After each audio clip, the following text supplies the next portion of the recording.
Welcome back to the channel. Today, a heated Senate Armed Services Committee exchange.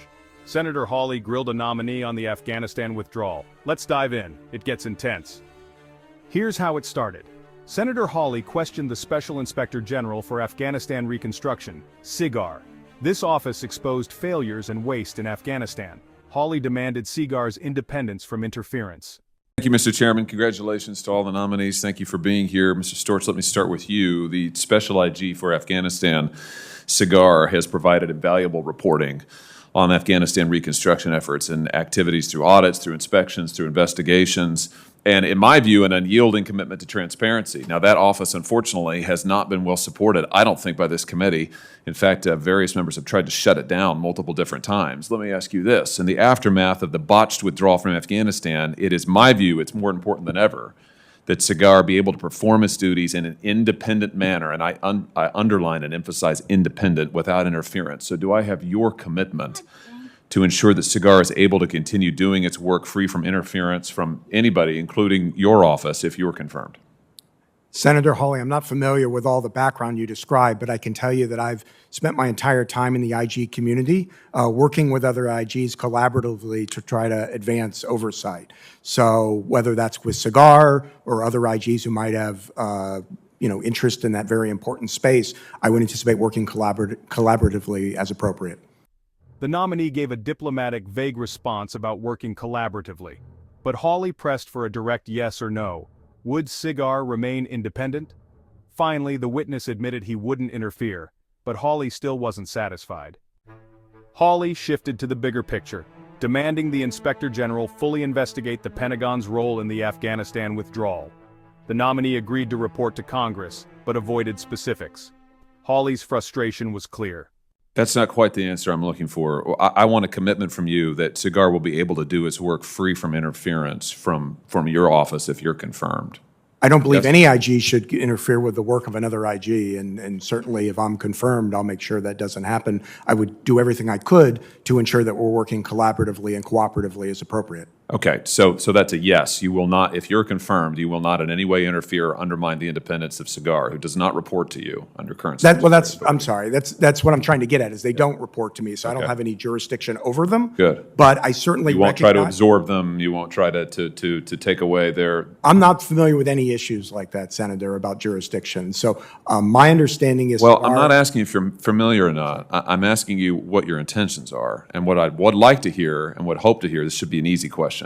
Is that you will not interfere with SIGAR in any way. You will let them continue to be independent. You will not engage in any mission creep from your office that would seek to undermine SIGAR's independence and authority. Can you say yes to that?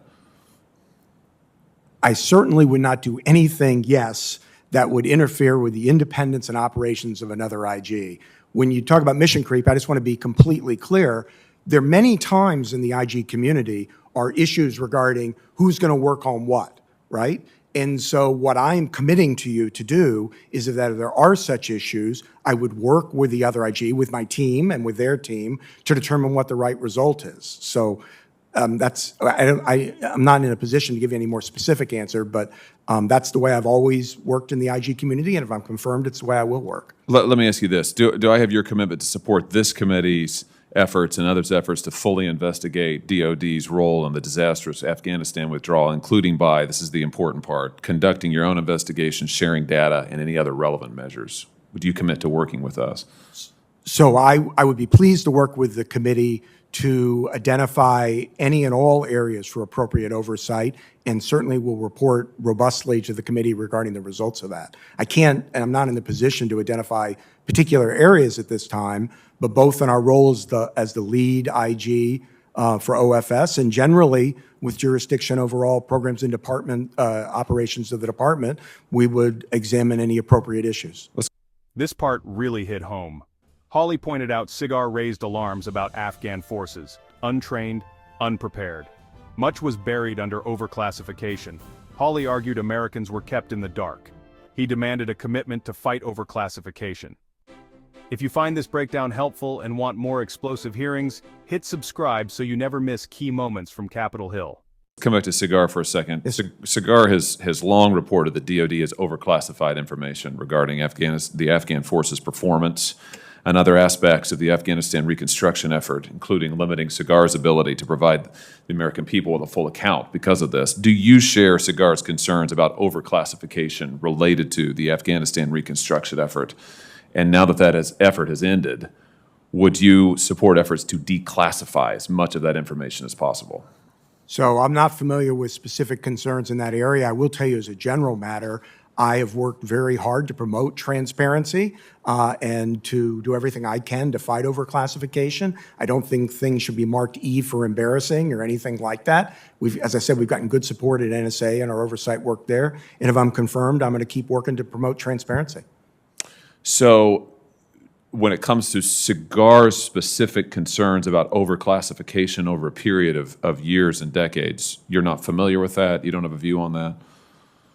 No, and nor do I believe it would be appropriate for me to express one. I haven't been confirmed. But if I'm confirmed, I certainly will look into the issue, and I'll commit to you that we'll do the right thing on it. And happy to engage with you on these specific issues. Well, are you concerned, when you say you don't think it would be appropriate to express a view, I mean, are you willing to express a view on the dangers of overclassification? I mean, here's what I'm getting at.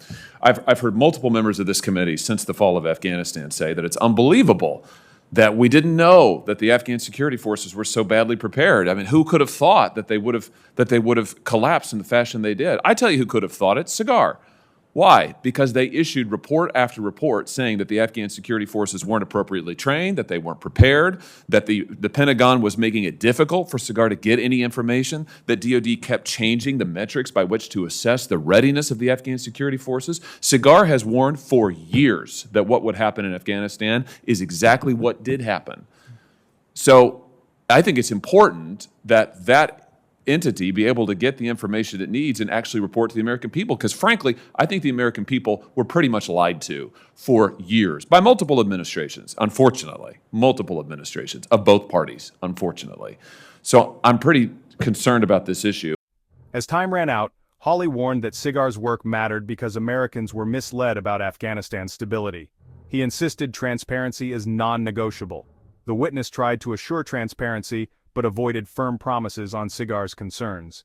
And what I'd like to hear from you is a commitment to say that you think that overclassification is a real problem, that you're going to work with SIGAR to make sure that they can get the classified material that they need, and that ultimately we make as much of this material as possible to the American public, available to the American public. Can you commit to that? Senator, I am committed to doing everything I can in my current job, and if I'm confirmed in a future job as the DoD IG, to fighting overclassification and ensuring that all appropriate information is out.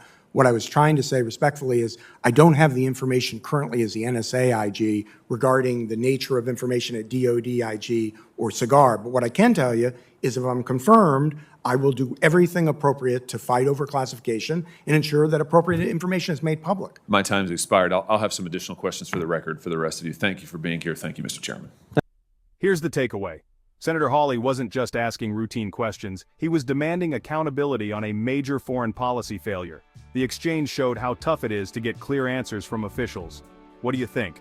Drop your thoughts in the comments below, and don't forget to subscribe for more deep dives.